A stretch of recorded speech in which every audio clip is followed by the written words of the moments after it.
A truck was actually coming from Ring Road. It missed a step. So as it was trying to gather itself, it fell.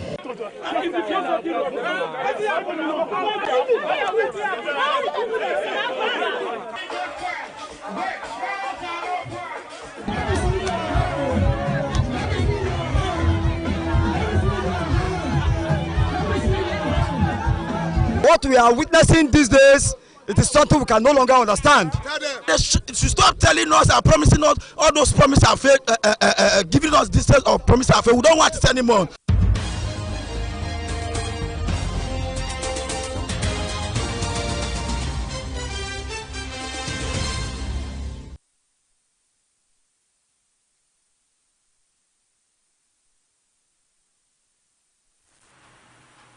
Good evening and thank you for joining us on BTV Major News at 6. My name is Temitope Oluwafemi. And now to the news in details. The Edo State Governor, Senator Monday Okpagolo, has reiterated his administration's strong commitment to the development of the state, declaring that his sole motivation in governance is to deliver visible and sustainable development across Edo State. The governor made the statement during an inspection of ongoing projects in Udomi, Eastern Central Local Government Area of Edo State. The report.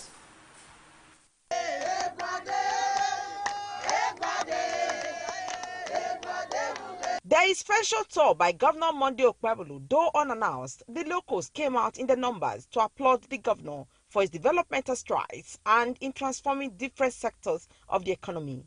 Projects inspected include the construction of 150-bed space Edo Specialist Hospital, the Udomi Town Hall, which will function as an event center and a revenue-generating facility, and the Udomi Holiday Resort project, designed to accommodate a golf course, film village, hotel, and other tourism facilities. Governor Okpebolo, while addressing stakeholders during the inspection, said his concern is to develop Edo State and noted that that is visible already. He recalled his long-standing advocacy for modern infrastructure in the state, noting that his administration is not translating those ideas into concrete action. The governor emphasized that Edo State's rich history should serve as a springboard for modern development, not a constraint. This is going to be a specialist, Western Specialist Hospital.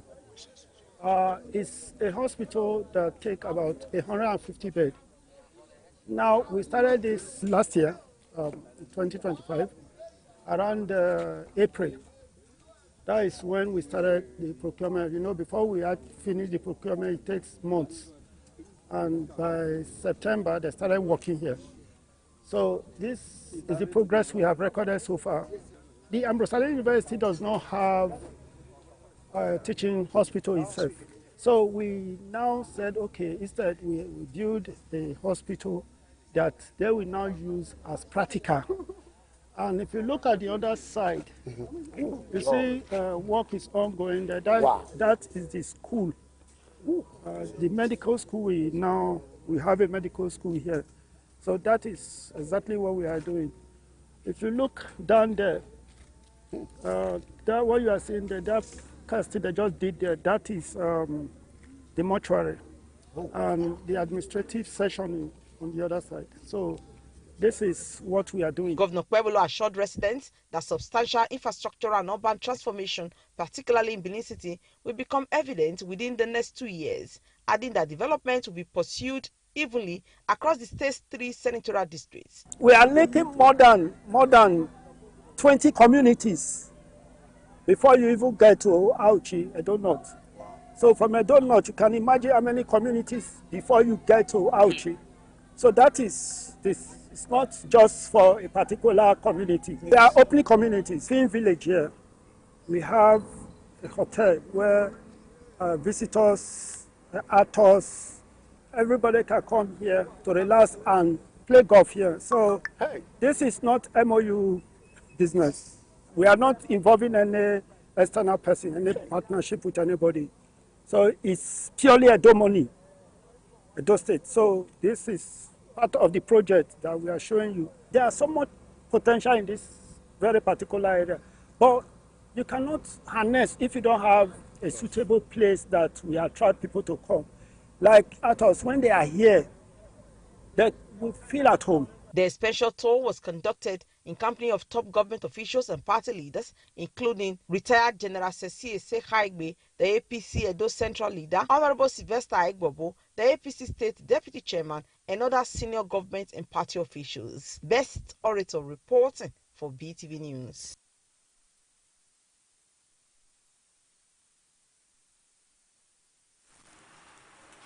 The member representing Oriomo and Nwode Federal Constituency, Honorable Chief Dr. Billy Osawaru, has spearheaded a stakeholders engagement aimed at reinforcing unity, peace, and collaboration in Nwode local government area of Edo State.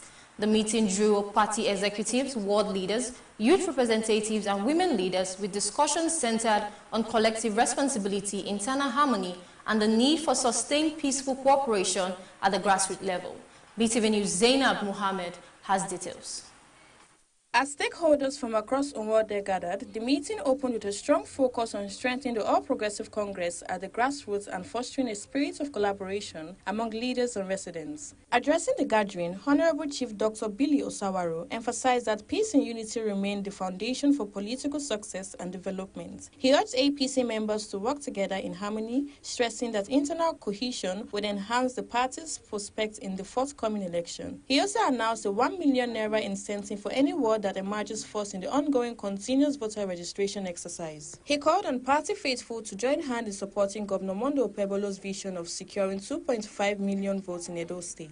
Nothing like quarrel wey go dey our local government. As our former vice chairman, Barrister Hope first talk. Anyone wey take first for registration, I put 1 million naira. I put am down. We don't talk, so anything where we need to do to make sure say we want that take first, we must do it. Everybody must put hands together. Man, woman, chairman, House of Reps, senator, everybody, the leaders, all of us must put heads together to work together to deliver that vote so that our governor go dey proud of us. Not be so. In his remarks, the senator representing Edo South Senatorial District in Nigeria's National Assembly, Senator Neda Imasue, advocated for unity within the community, noting that peaceful collaboration among party members is essential for effective governance and sustainable progress.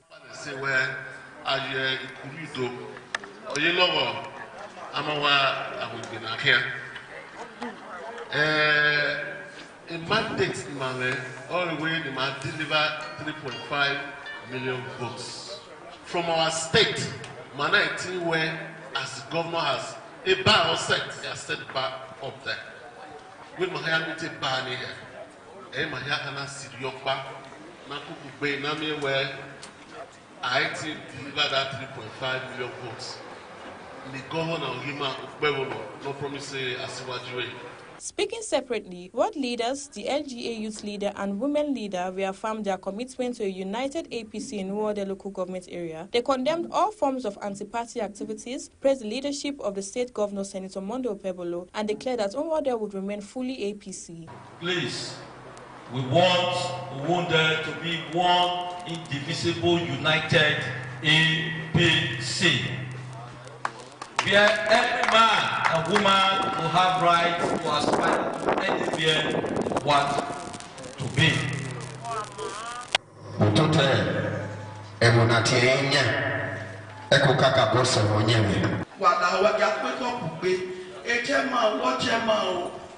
Local government chairman,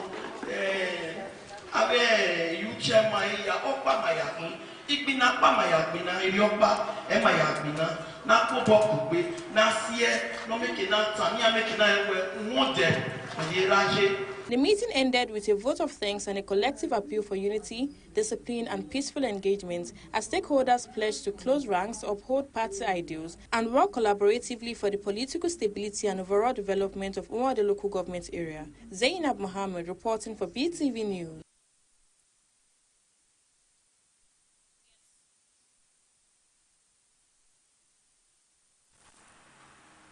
In a clear signal that Edo State is tightening the screws for sporting excellence, The Edo State Sport Commission has set new performance benchmarks for coaches and athletes ahead of major competitions, including the Niger Delta Sports Festival. The report. The executive chairman of the commission, Honorable Amadi Desmond Inabulele, laid out the new direction during an appraiser and interactive session with coaches and athletes across various sports in the state. Speaking, Inabulele said the engagement was a deliberate move to reset standards, enforce professionalism, and drive measurable results within Edo State's sports ecosystem. According to him, the commission has rolled out strict performance-based policies for both coaches and athletes, stressing that excuses will no longer be tolerated. He said that the era of excuses are over. Quality work, discipline, and measurable results will now define progress in Edo sports. He added that they are determined to raise the bar. Coaches and athletes must embrace hard work, professionalism, and accountability if they must compete with purpose and excellence. He disclosed that the Commission is introducing structured sports development and capacity building programs, including specialized training for coaches to align them with modern coaching methods and global best practices. To our athletes, I will also say thank you to you. Last year was a good year. We know this year will be better. Looking ahead, Inabulele revealed that the Edo State has stepped up preparations for the Niger Delta Sports Festival, which the state will host. He said the commission has received a clear directive from the executive governor of Edo State, Senator Monday Okpebholo, to not only host a successful event, but also emerge overall winners. He said the Niger Delta Sports Festival is around the corner and Edo State will compete in 16 sports, and they have a clear mandate from His Excellency Senator Monday Okpebholo to win. He further reaffirmed the Commission's commitment to athlete welfare, promising improved funding, better facilities, and a more supportive training environment. Athletes were also encouraged to take ownership of their careers by setting personal goals and focusing on individual performances. We are now going to focus on quality and not quantity. Exactly. That's exactly what we are going to focus on. Our watchword for any tournament we are going to this year, it's purely going to be quality and not quantity. Other stakeholders also aired their minds. All work as a team. There shouldn't be any form of pack in the world. We should be disciplined. The process of the Edo State Sports Commission starts from me. If you are disciplined, the Edo State Sports Commission will be disciplined. When you are good, when your delivery is good, that is when you are discovered. That's when you have better opportunities. The event climaxed with the celebration of Team Edo athletes Favor Cornelius, who represented Nigeria at the African Youth Games in Angola and won 3 gold medals in weightlifting, contributing significantly to Nigeria's 8 gold medals at the event.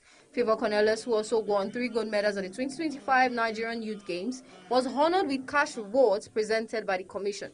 The presentation was led by Honorable Inabulele alongside the Permanent Secretary, Executive Directors, Management Staff, and coaches of the Edo State Sports Commission. Temitope Oluwafemi reporting for Beetv News.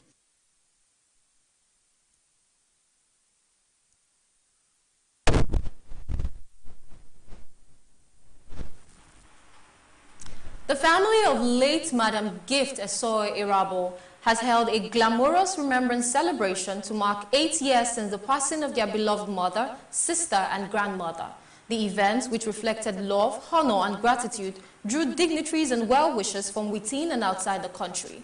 The remembrance ceremony was well attended. Beetv News senior reporter Best Orator has details.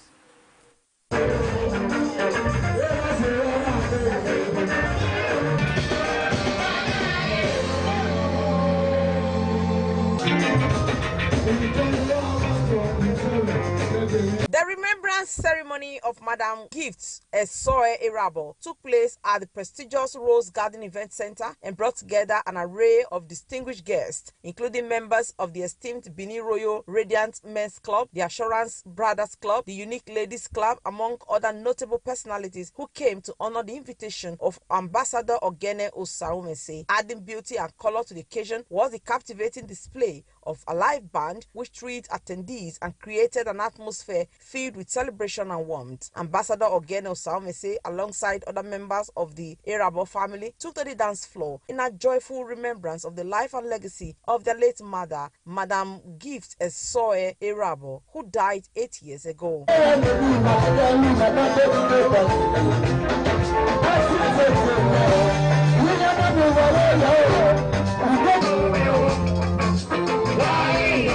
Speaking at the event, Comrade Ugbo Oduwa Idaho, one of the sons of the late matriarch, said that the ceremony was organized to celebrate their mother's enduring love, care, and unwavering support. He noted, even in death, they still remember her good legacies. He fondly recalled how she used to call and pray for each of them individually, a gesture they greatly mean. Today happens to be my mom's 8 years remembrance. With the children, we are trying to remember our mother today, of her love and her caring and her prayer and support. She has been a supporting woman to us, and even till now, she has been there for with the children. Invited guests who graced the ceremony commended Ambassador Ogene Osaumese for hosting a remarkable and well-coordinated event in memory of his mother. They described him as a good-nurtured, friendly, and business-oriented individual who has upheld the values instilled in him by his late mother. The remembrance, I was invited by Ambassador Ogene. So he's a brother, he's a friend, and is Sweden. So all the way, and we are in Nigeria, and he has been a very nice person. We have been brothers, tight friends, and all that.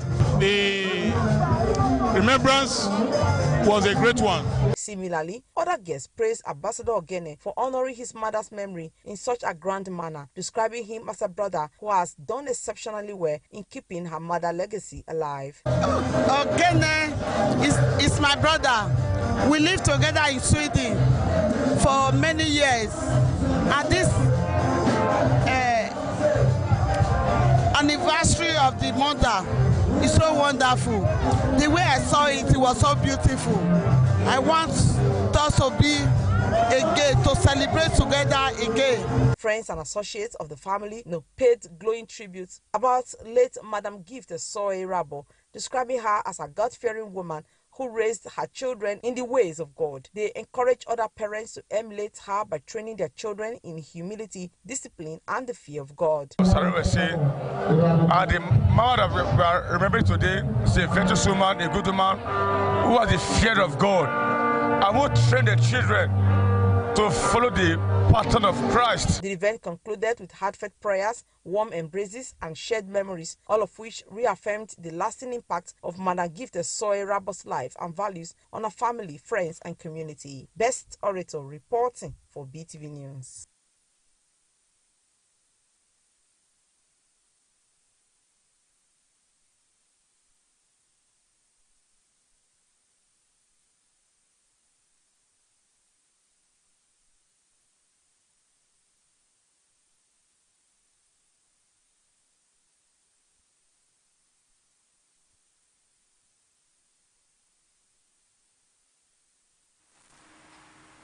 The federal government has announced that Phase 1 of the Lagos-Badagry Expressway construction project has reached 95% completion.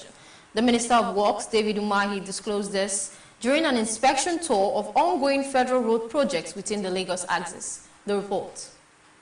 The Lagos-Badagry Expressway is a critical section of the Abidjan-Lagos corridor, a major international route linking Nigeria with several West African countries. According to the minister, the progress recorded on Phase 1 of the project, which spans from Agbara to Badagry, reflects the efficiency of the current administration's renewed commitment to infrastructure development. We are very, very, very happy with the quality of work, with the speed of work, and with the commitment and diligence in doing this. We believe that when these jobs are done, it will be a very big boost for economic revolution. And I have brought in a company to review the ECOWAS proposal and then advise us, because we're not going to put down big infrastructure, and we're also going to reckon with the amount of work we've already done on the project. During the assessment, the minister emphasized the importance of construction quality and strict adherence to modern engineering standards. He said the government mandated the use of reinforced concrete and high-grade asphalt to ensure the durability of the highway, which carries heavy axle loads from international freight traffic. As you can see, the northern part are enjoying the benefit of this road by Mr. President through our Honorable Minister of Works. The road is going to be constructed on CRCP, rigid pavement, with thickness of 200 mm and reinforcement bar of Y20 by 16. We started this tour on Saturday, and we've been going around, and we're still going to other aspects of the Southwest region to inspect our roads and highways and ensure that our road travelers, our people, our citizens have a better life and sustainable economy through the pathways of road development. The completion of Phase 1 is expected to unlock significant economic opportunities along the Lagos-Badagry Expressway. By improving the connection between the Lagos port and the border areas, the highway is set to serve as a key catalyst for initiatives under the African Continental Free Trade Area. Temitope Oluwafemi reporting for Beetv News.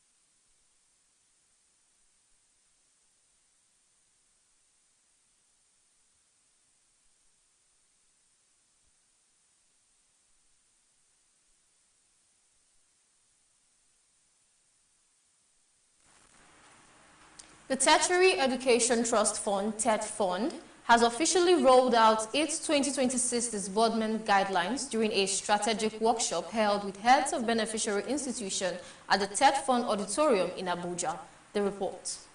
At the annual strategic meeting, the Executive Secretary of TED Fund, Sonny Ehonu, outlined key priorities for 2026, stressing improved interventions, stronger performance, and enhanced partnerships between the fund and Nigerian tertiary institutions. He also reviewed the fund's achievements in 2025, which included increased stakeholder engagement, capacity building initiatives, and targeted programs such as medical school rehabilitations, campus security workshops, and student innovation grants. There's no point giving you additional money if you cannot even utilize the one you already have. And I know so many of you here, but I get queries every time because of you. When you go and look at your account, an institution has 8 billion, 10 billion, 12 billion unassessed funds. And the question is, why do you keep allocating additional money to such an institution? Then there's also the issue of enrollment. It has become very critical. The chairman of the fund and the National Universities Commission also called for greater public involvement in the management of certain institutions. They highlighted measures put in place by TED Fund to ensure that allocations are properly utilized and prudently managed across beneficiary institutions. Involve Nigerians to know what TED Fund is doing and to know how the funds given to TED Fund are being utilized. And on the whole, we need Nigerian support to ensure strict adherence to TED Fund guidelines and due process, transparency, and accountability in the implementation of approved projects and programs. The Commission also enjoys vice chancellors and other heads of beneficiary institutions to align TED Fund supported projects with national development priorities. Under the 2026 funding cycle, 271 institutions will receive a total of 90.75% in direct disbursements, with universities, polytechnics, and colleges of education set to receive billions of naira. The funds will be used to strengthen critical infrastructure and research, including artificial intelligence and robotics centers, cybersecurity facilities, farms, laboratories, and expanded digital services. The guidelines are aimed at driving innovation, improving capacity, and supporting sustainable growth across Nigeria's tertiary education sector. Temitope Oluwafemi reporting for Beetv News.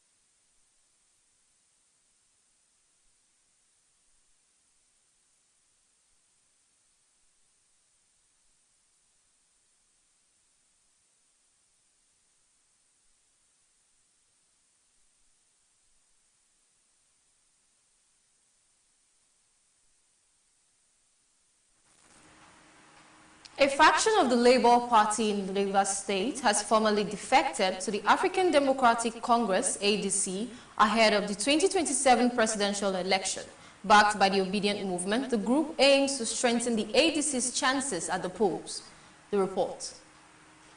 Members of the Nenandi Usman-led faction of the Labour Party have shifted allegiance to the African Democratic Congress, ADC, despite the departure of 2023 presidential candidate Peter Obi from the Labour Party. The faction remains confident in his leadership and capacity within the ADC. They believe this move will not only surpass the Labour Party's performance in the last election, but also secure victory in 2027. The exit of our principal from the Labour Party marks the end of our sojourn in the Labour Party We are therefore moving with our structure within the Labour Party and the obedient movement across the 23 LGAs in Rivers State to join our leader, His Excellency Peter Gregory Obi, in the African Democratic Congress. It is no longer news that our principal, Peter Gregory Obi, has moved to ADC.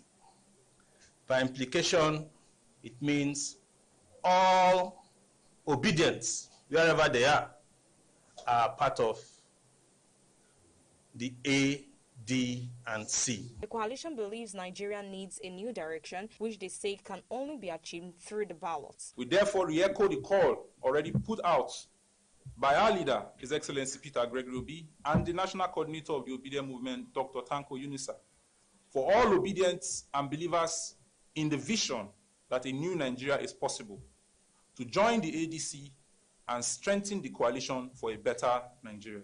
If you have the intention or you already make plans to rig 2027 election, wait for us.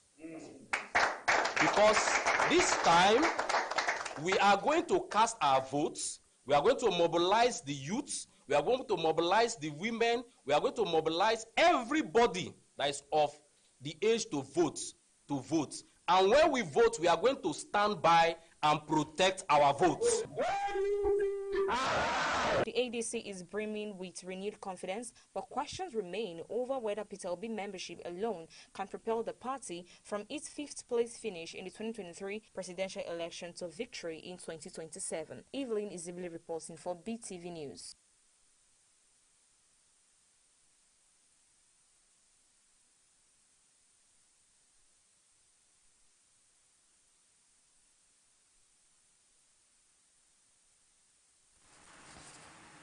A prosecution witness in the trial of 5 men accused of the June 5, 2022 attack on a church in Ondo State has identified 2 of the defendants as participants in the assault.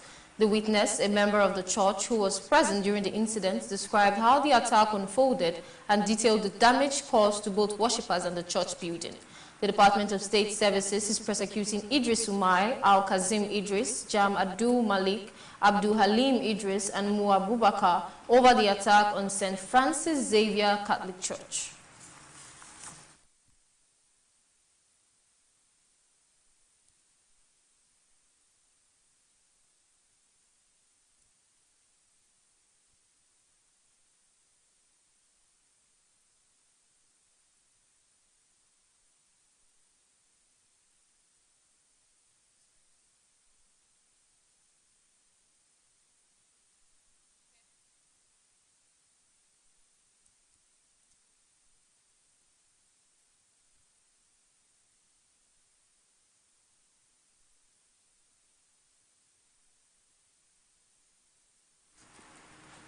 The new Nigerian People's Party, NNPP, has dismissed reports that Senator Rabiu Kwakwanso endorsed the defection of the Kano State Governor from NNPP to APC, calling them a deliberate misinterpretation of the senator's remarks. The party publicly described the report as false and misleading. Johnson stated that those attempting to leave the party had resulted to spreading misinformation about Senator Kwakwanso's position, reflecting a lack of integrity. He added that the former governor of Kano State condemned the planned defections by some members of the NNPP and Governor Abayu, describing them as a betrayal of trust and the mandate given by the people of Kano State.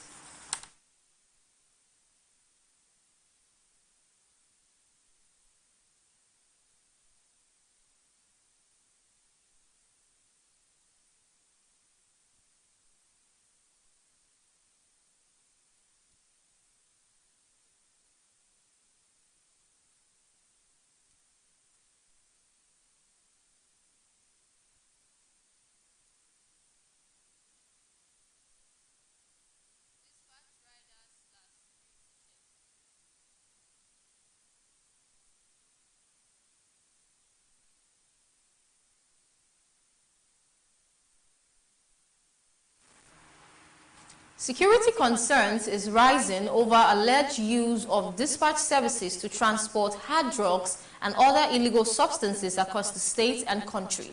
Beetv News' Favor Kolawole reports that residents express worry that many unscrupulous individuals now take advantage of dispatch riders to move illicit items under the cover of regular parcel delivery. The report.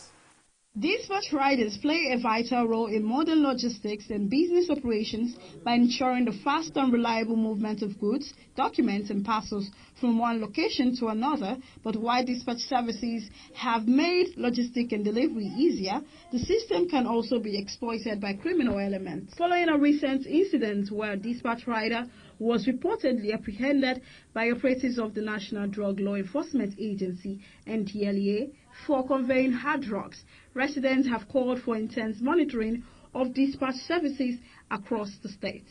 Residents therefore express worry over what they describe as a growing trend of dispatch riders being allegedly used as a channel for drug distribution, warning that the development poses a serious security and public health risk. I think they should check it because started suspecting that they always go with hard drugs. They should be checked. There's nothing wrong with checking them. We just want to be good citizens of Nigeria. It's better they check them. If we don't trust ourselves and if we don't trust them and if there's anyone they've seen with hard drugs, Who spoke with Beetv News urged security agencies, especially the police and NDLEA, to increase surveillance and carry out routine checks on dispatch riders to ensure that illicit substances are not being transported under the guise of logistics services. They must speed and overtake anyhow.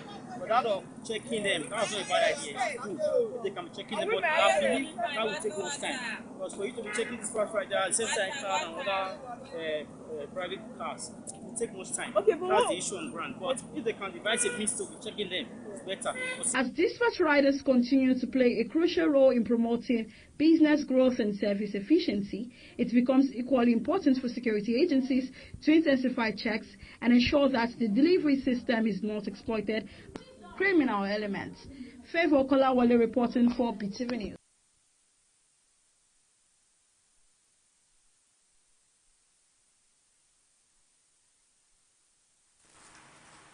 And now to the world of business. The federal government has proposed spending 3.23 trillion naira on the construction and rehabilitation of federal roads in the 2026 budget, signaling a major shift in fiscal priorities towards transport infrastructure. The report.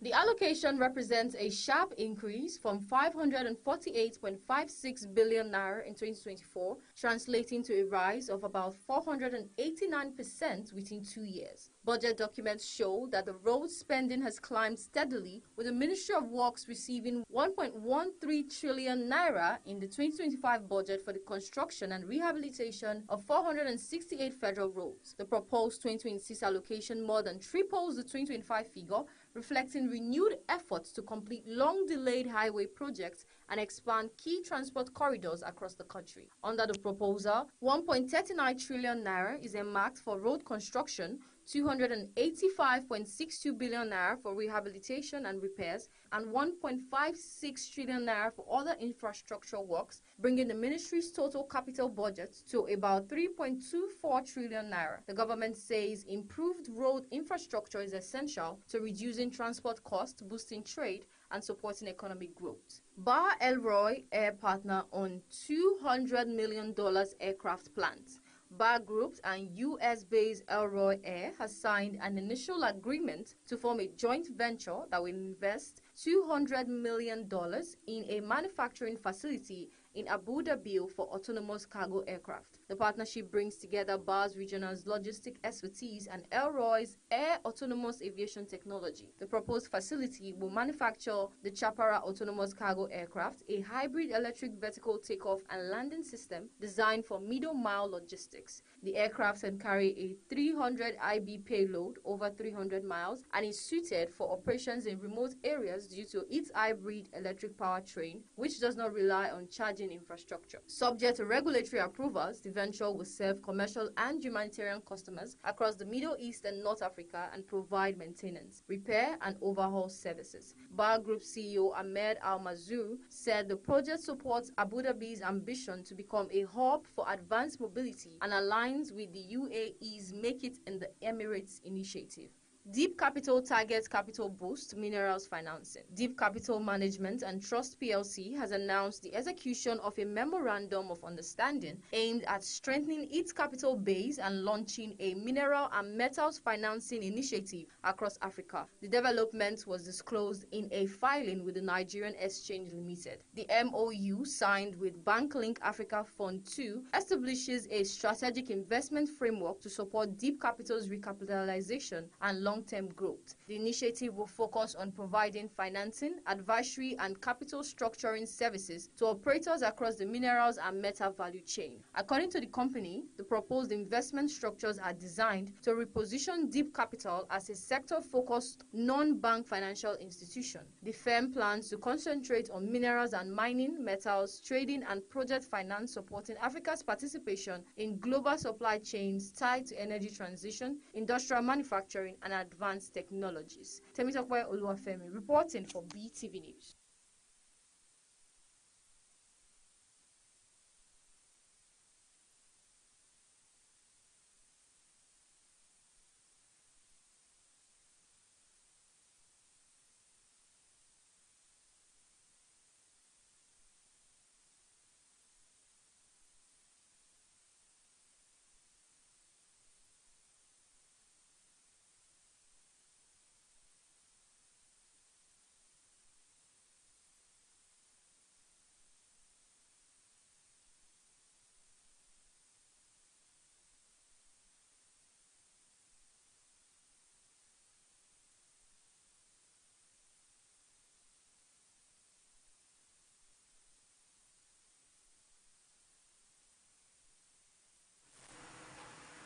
Venezuela's government says it has freed more than 400 people from prison as part of an ongoing release process, but the human rights group disputes the figure, saying the actual number of releases is far lower than what families of detainees are saying.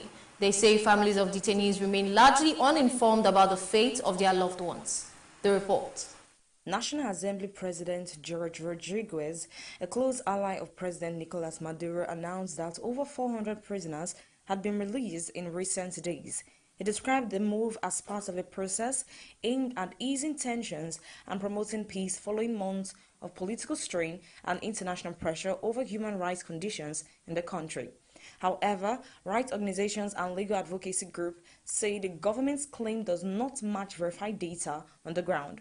Groups monitoring detention cases report that only dozens of prisoners, not 100, have been confirmed released so far, with figures ranging between 50 and just over 100. They say the lack of official lists or clear communication makes it difficult to independently confirm who has been freed. The discrepancy has left families of detainees in a state of uncertainty.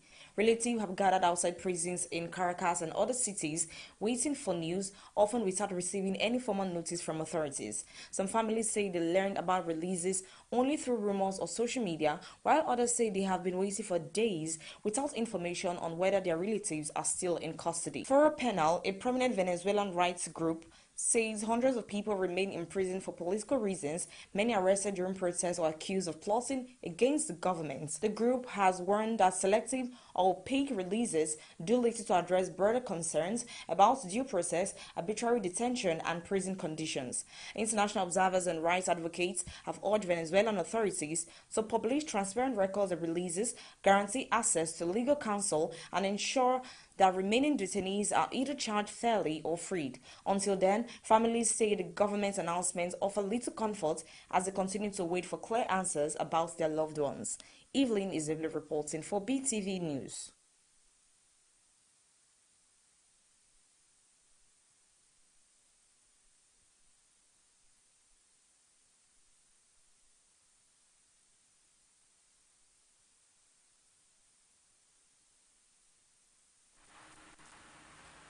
And now to the entertainment world. Popular businessman and Cubana Group founder, Obi Cubana, has announced that he has embraced Christianity more deeply, describing himself as a changed person following a renewed spiritual journey. He shared the development via his Instagram page, expressing gratitude for God's blessings in his life. Also, actor Kiefer Sutherland arrested over alleged assault. The report. Obi Cubana acknowledged the influence of Pastor Jerry Eze, noting that the cleric played a key role in drawing him closer to God through consistent spiritual guidance. He described his transformation as a turning point and declared 2026 as a significant year in his faith journey. The announcement generated widespread reactions on social media, with fans and followers praising his openness and celebrating his declaration of faith. The development comes amid other recent milestones for the businessman, including his conferment with the Ife-Igbo Jika chieftaincy title by the Traditional Council of Enugu Ukwu na Umuri in Anambra State. Popular Nigerian gospel singer Bumi Adeoye Akinanu, professionally known as Omiji Ojumi, has died after a prolonged illness. She reportedly passed away on Tuesday following complications linked to a leg ailment. Months before her death, the singer had publicly appealed for prayers and healing. In 2025, a video showing her receiving prayers during a church service at GF David Ministers in Ibadan, Oyo State, circulated widely on social media, drawing attention to her health struggles. Omije Ojumi rose to prominence in the early 2000s after leaving a career in banking to pursue gospel music. Her stage name, which translates to Tears of My Eyes, was taken from her debut album that brought her widespread recognition and established her as a notable figure in Nigeria's gospel music scene. Actor Kiefer Sutherland has been arrested in Hollywood following allegations that he assaulted and threatened a rideshare driver, according to the Los Angeles Police Department. The incident reportedly occurred shortly after midnight at the intersection of Sunset Boulevard and Fairfax Avenue. Police said Sutherland allegedly entered the vehicle, physically assaulted the driver, and made criminal threats. The victim was not injured. The 59-year-old actor was released after posting a $50,000 bond and is scheduled to appear in court on 2nd February 2026. Sutherland, a British-Canadian actor best known for his roles in 24 and Designated Survivor, has had previous encounters with law enforcement. Past arrests include a 2007 conviction for driving under the influence, an assault arrest in 2009 that was later dropped, and a traffic-related arrest in 2020. And that's it on the entertainment news. Evelyn Zibli reporting for BTV News.